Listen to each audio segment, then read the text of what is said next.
Mr. Tough Guy and this and that. Let me tell you something. This dude talks about killing my daughter on the record. He does not want to take it there. He does not want to take it there. If he really wanted to take it there and take it on a street level, like he's saying and screaming and jumping up and down in his records, he would not have went back in the studio. Because the mic can't fight you back, dog. I must be possessed like an evil spell. M-E-V-I-L. Bro, that was hard. Yo, he's spazzing. Yeah, what? Nice. Nice. How have I not heard this, bro? He got so much shit like this. I'm gonna keep it a buck. I don't think nobody could fuck with Eminem. I'm sorry. Dr. Umar, stop it.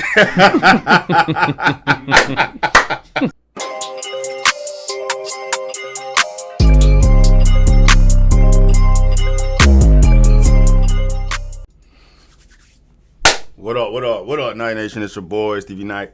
Bot to get on one of these things, you feel me, with Night Watch shit, man. So, Busta went up on All the Smoke podcast, and I guess there's a few snippets of this interview going viral. So, let's get into it. But before we do, please tap in the shop, StevieKnight.com. Anytime you see a boy rocking some drip that you're rocking with, man, pull up to the site, find something you like. I got you. I'll leave a link for the original video in the description box if y'all want to peep. It's 2.5 hours long, bro, so we ain't got that amount of time. One day, there was an accountant by the name of Bert Padell. Bert Padell was like the dude that everybody used to have to go and pull up to get their bread from when it came to like labels and shit. He was like the top shelf accountant for all of like the big executives at the time. I've had to go to get some of my bread from features that I've done from Bert Padell. It was one day Biggie was over there getting a feature. Well, not getting a feature, getting a check from Bert Padell. And we was riding back to Brooklyn. And I ended up going to Bert Padell. I saw Biggie, I asked Biggie where he was going. He said he was going to Brooklyn. I said, you need a ride? He said, yeah. So he came in the whip with me. We jet back, we go to Brooklyn, I go to his crib. When we get to his crib now, he let me hear the Ready to Die album. The fucking crazy shit is, while we there, he told one of his niggas to let everybody know that he got the Ready to Die album done and he about to give it to everybody in the street. So niggas, he already popping with the fucking Kick in the Door record and all of these shits is playing as like the singles to build the momentum or whatever. And Biggie feature game was crazy because Diddy had him on 112 shit and Total shit and everybody else shit. So it was like extremely intriguing and strange to me at the time because this is during the time where you would beat the fucking bootlegger up for selling your shit for $5. Biggie had the hood lined up in front of his building like a crack spot. But he was giving it to niggas for free. He wasn't even selling it. And I couldn't understand. Bro, what are you doing? Marketing, bro. Nigga say, yo, Bus, I'm gonna make sure that the nigga that don't got my album look like he the hater. That was the illest way of thinking at the time because it was brilliant marketing. You already get promo shit to give to DJs and certain motherfuckers for free anyway because you need them to play it to advertise that your shit is out and that it's hot, right? He took it to a whole other place. He had the double cassette JVC box in the crib and he was dubbing his own fucking tape and just giving the shit away for free. Free promotion. Free promotion. It was one of the most brilliant marketing schemes I've ever seen. And that was one of those incredible moments. One other incredible moment, and I never told this story, not on the record. Oh, the smoke. So there's a song in the middle of the Biggie and the Tupac beef, and he recorded the verse in my studio session. The studio was called Soundtracks. Studio is located Broadway between 21st and 22nd Street. At the time, I thought it would be brilliant to have these three MCs on a Jay Dilla beat. As I mentioned, he's one of my favorite producers to ever exist. First studio session, it was at a studio called Unique Studios. around the block from Quad where Tupac got shot. This was a studio that Easy Mo B, another one of my favorite producers, he produced Flavor in Your Ear and many other classics, did most of Ready to Die. He used to work in the studio a lot, so I ended up booking this session, and the song was supposed to have Nas, Method Man, Biggie, and Busta Rhymes on the same record. J Dilla beat. I got a $10,000 check in my pocket for Big. I think Big just got into the car accident with C's, so his leg was fucked up, and the elevator wasn't working. Big come to the studio, he downstairs. Yo, I'm here, boss. I said, all right, well, the elevator just stopped working, so you got to come up the stairs. I said, Meth and Nas here. He was like, oh, word? Tell the bros I said, what up? But you ain't gonna see me tonight, my nigga. Fuck, I look like climbing up them stairs, my size and my foot fucked up. I said, my nigga, I got your bread. Nigga, I don't give a fuck if you had $1 trillion upstairs. I ain't coming upstairs tonight, boss. Nigga Big said, fuck you and fuck that. And Biggie bounced. We had another session. We in the same studio. No Big. Interestingly, I don't know if anybody wrote their rhyme or even a piece of it, but nobody laid their shit because motherfuckers wanted to see what Biggie was gonna do. Never got the Nas and Meth verse. I go to soundtracks the third day. Elevator's fine. Big and C's come, they pull up. Meth and Nas came 2 days in a row now. No Biggie, so they was not coming on the third day. We in the motherfucking stew. At the time, Branson is selling the most incredible bud in the hood. And he was selling them in these jars that look like motherfucking pickle jars. Mason jars. Mason jars. C's would roll the blunts and Biggie would come with the Branson jars. And he rolling weed, blunt after blunt after blunt, and Biggie just sitting in one of the studio chairs that got the wheels on it that roll around. He's sitting in that shit just doing this while a beat was playing. 1 hour, 2 hours, he just smoking. He ain't writing nothing. So about 3 hours in, I'm just like, my nigga, you ain't gonna do this verse, my nigga? The nigga said, I'm ready, boss. I said, ready? You ain't write shit. I'm ready, boss. Nigga go in the booth. He does the verse. Diamonds on my neck, chrome drop top. Nigga on the scene like a pound of green. Ooh wee, you see the ugliest, money hungriest, Brooklyn Loch Ness, 9mm wand test, comfort test, and the winner is not that thinner kid. Bandanas, tattoos, my skin never bruise. Land still cruise, Frank White. So you know what he doing. Yeah. You know who he going at. Oh, he's shooting, yeah. And that's your guy, though. It's my guy. Yeah. And he goes, and this other part, he goes,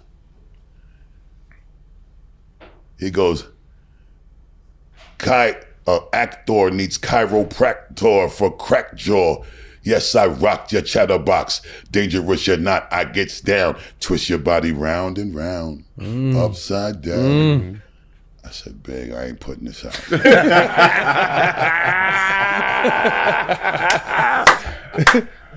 I ain't putting this out, Big. See, bro, real rap beef, dog. Real rap shit, man. Not all this fucking zesty shit going on today, bro. That's tough. Biggie wrote them rhymes in his head, dog, too. That's fire, bro. But the damn storytelling, bro. Cuz put you there, didn't he? That shit was dope. Cause Pac was my friend too. Right. Yeah. Right. Pac choked the sound man out for me at a college show when we was leaders of the new school because we got there late. The nigga turned the equipment off and wouldn't let us get a sound check. This nigga Pac ran up on this man and just choked him. We only got one album out. He calling us legend. He's still dancing for fucking Digital Underground. We ain't legends yet, but in Pac eyes, we was the legends. I love these niggas, man. I got to be the mediator. I can't add fuel to this fire. I ain't put it out. So when Big passed, Pac passed, Diddy working on the Born Again album. And if you listen to the Born Again album, Diddy was looking for verses that might have been laying around that was never released commercially that Big had recorded. And I told Diddy that I had this verse for a long time. So when Diddy wanted the verse, I said, you gotta give me back the money that I paid Big. You can have the verse. Because I already know that, number one, I wasn't putting it out with the back and forth. And I also knew that once Biggie passed, whatever was gonna happen with Big Moms needed to sanction it. She needed to bless it. She needed to be okay with it. I knew Puff had to clear it. So I wasn't gonna be able to put it out anyway, even if I did do it the way that I ended up doing it on the Born Again album. Because if you listen to the Born Again album, there's a song called Dangerous MCs. And I told Diddy, if I give you this verse, I need to control this record creatively. So I went and got one of my favorite producers, Knots the Ruler from VA. He gave me one of the craziest beats. Snoop, Mark Curry, myself, and Biggie is on the song. But in the lines where Biggie might have said something to Pac, I muted those lines and I put bars there to cover up those disses. Bro, that's some real shit, dog. Busta a real one for sure. And I'm thinking, hey, everybody just got their time wasted, bro. Meth and Nas trying to get on that. That would have been a crazy feature too, bro. Busta, Meth, Nas, and Big, dog. But elevator broke. What you gonna do? And then the day Big do pull up, Nas and Meth don't pull up, but the verse don't ever get dropped anyway. So it was all wasted time, bro. But that's a dope ass story, dog. I just show how fucking real this motherfucker is, bro. Could you imagine if Busta had added that much more fuel to the fire if that verse had dropped? My happiness and my joy is at a level that I never knew this kind of happy existed. Yeah, I love to hear that. That's dope. That's deep. Until last year, bro. And the fucking fun that I'm having, I don't know if y'all noticed, but I don't think before last year, I haven't posted as much as I started posting about the blessings. Like every post I talk about, the blessings ain't stopping, so we ain't stopping. Stay blessed. Everything is just, I'm appreciating Grateful. Yeah, the way thankful. I'm being blessed. I'm super grateful. And it's just getting more and more incredible, man. Like, I got incredible people that really love a motherfucker. And I want to keep experiencing that. Not to take it off Busta, but that's real shit, bro, because that's the only thing that matters at the end of the day. That's the only thing that matters at the end of the day, bro, regardless of how much money you make, what you got going on, your goals, your career, bitches, money, whatever the fuck you think is important, that shit is not important at the end of the day. The only thing that matters is the motherfuckers that fuck with you. You know what I'm saying? And the love they have for you. Most motherfuckers don't have that, especially when you get older and shit. Like you can see here, Busta, how long Busta been rich? How long has Busta been able to get whatever the fuck he want in life? You know, how long has Busta been in front of the camera and the limelight? You know what I'm saying? He's on the decline of his rap career, and he's just now experiencing what real happiness is, bro. And him being in a place with people that he knows really love him for him. And I know how hard, I mean, I would never know because I'm not them, but from the outside looking in, I can only imagine how it is for people who are isolated like that. When you are top of the food chain, you really have no idea who's really there for you or not. Even like family and day ones and shit, bro. So when you get to a point where you really know who's fucking with you for you gotta hold on to that shit. Don't take it for granted. Don't take advantage of it. Any of that, man. That's the only thing that fucking matters at the end of the day. None of that is gonna determine the greatness. I think we do this shit, and the reason why we end up receiving these beautiful things, and I always say, You know, ain't no timing better than the Most High's timing. God clock is the best clock ever. When we do the shit we love, and it's coming from a place of passion, and it ain't for the bag, You won. You already won. you already won because you're gonna do it anyway. Yeah. It's providing something else that the bag probably can't. It's giving you a fulfillment. Self-fulfillment. You know what I mean? That nothing else could give you it like that. But the beautiful shit is because you do it from a place of love and personal fulfillment. When you get the bag on top of it, it's so fucking amazing because it never feels like work. You feel what I'm saying? So And most don't if have I get the Grammys, yes, I'm gonna add that shit to the botanical garden of flowers I've been receiving Straight like up. a motherfucker. Straight up. But if I don't get it, it don't change the fact that I can still go down in history on my Bob Marley shit. Cause Bob ain't never get a Grammy neither. You know what I'm saying? But you can't tell Bob Marley legacy nothing. Right. at all. And I'm comfortable with that too. That's dope. All right, last question before we get to quick hitters. This shit's been amazing. So, Thank you, King. yeah, Thank you, the King. influence you've had on artists such as Eminem, Talib Kweli, K. Dot. You made your mark 33, 34 years now. What do you think back when you look, on your journey, where it started, where you are now, the people you've encouraged, the doors you've opened, the people you've got to meet? What do you sit back and think about? Because I feel like often we're on the hamster wheel, so we don't get to kind of look back and man, I had a Real hell of a shit. run. Real You know what I mean? So when you get a chance to kind of sit back and think, what comes to your mind? The first thing that comes to my mind all the time is just how incredible I feel that the Most High has blessed me with this gift and the ability to share it. You know what I'm saying? I think that's why I overwork. I don't miss a day in the studio, even if I'm sick.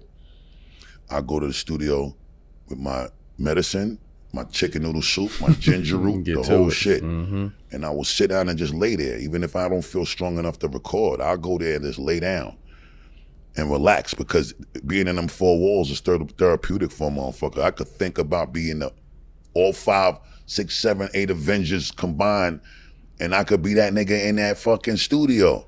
And can't nobody tell me nothing. And the studio don't argue with you. And the studio ain't talking back and trying to manipulate and over-talk you and act like it don't want to listen. I avoid all of that when I go to the stu.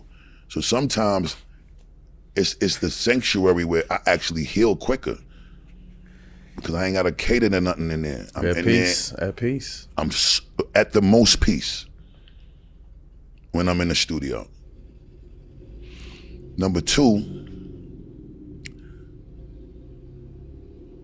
every name that you just said, they're my favorite artists. I'm gonna keep it a buck. I don't think nobody could fuck with Eminem. I'm sorry.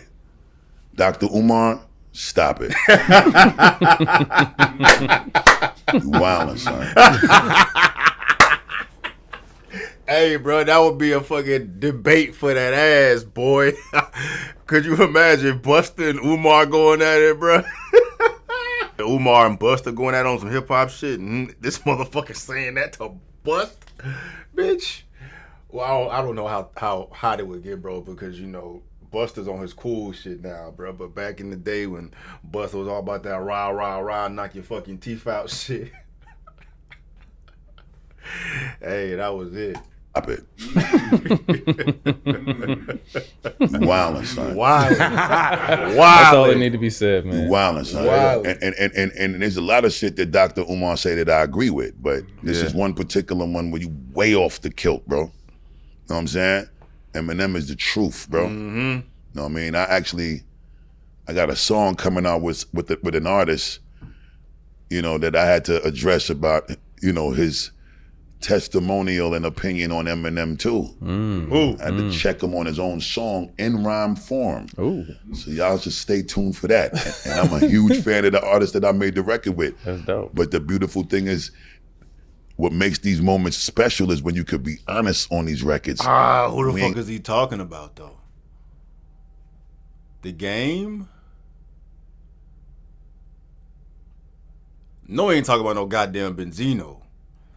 What rapper has enough clout to get Busta on a record that has issues with him? Did y'all say it in the comments? Man. Who the fuck is it? Who the fuck is it? We gonna see, bro. That's gonna set some shit off. That's some dope ass promo too. Let's get it. You got a front. So don't put yourself in a situation and then ask me to rhyme with you, because I'm going to check you and you can't argue with me, because I'm the fucking elder statesman and the timeless great. Now, with that being said, Kendrick is my favorite. Eminem is my favorite. Talib Kweli is my favorite. Luda's one of my favorites. Smino, Jid, J. Cole, Drake, Lil Wayne, Rick Ross. Word. I got way too many favorites. Rakim is one of my favorites. Kane, Slick Rick, KRS-One, Chuck D. I'll be here forever going down this list. But what I'm saying is, to the younger ones or the ones that might have came after me, to hear them actually acknowledge and big me up and give me my flowers, whether it's in a conversation piece, it's in an interview, that feeling and the thought that crosses my mind is super humbling, and gratitude and appreciation. And I'm such a giver of love that even if you don't big me up in that way, one thing I know is the difference between the truth and the lies. The truth don't change, only lies do. Facts. So even if you don't speak it, the show and prove does. You know what I'm saying? About that shit.